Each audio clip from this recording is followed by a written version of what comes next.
Yes, you see, United Ways of Connecticut has various resources and partnerships to help those struggling with their mental health. Now, I made my way to Bridgeport, where the United Way of Coastal Fairfield County is helping programs address the trauma and mental health disparities in communities of color.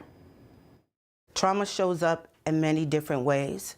Trauma shows up in our health. Trauma shows up in our families. We always say what happens in the house stays in the house. It's the house that's making us sick.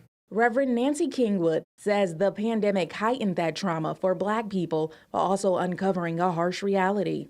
That the disparities and the gaps to services are huge. That's traumatic, trying to navigate a complicated healthcare system. This is why GBAP extended its programs and started Black Men in Resiliency, Joy, and Pain Discussions, funded by an innovation grant from United Way of Coastal Fairfield County. It started as a virtual conversation. So many people logged on, and so many people were engaged.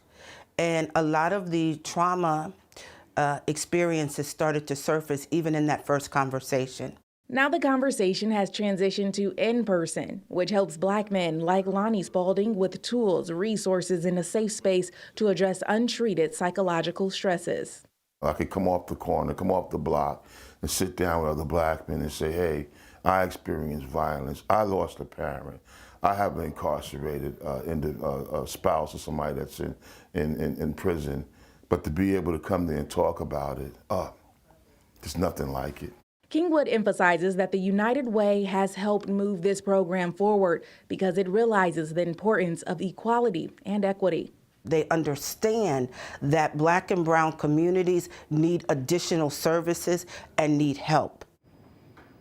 All right, so if you are in distress or need emotional support, resources, referrals, you can pick up the phone and call the United Way of Connecticut hotline 211. It's pretty simple. No matter the time or day, you can call them to access a range of supports from one place, all in one place right there. Just call the number and we'll have more information online and on our Fox 61 News app. For now, live in studio, I'm Raquel Harrington. All right, Raquel, thank you.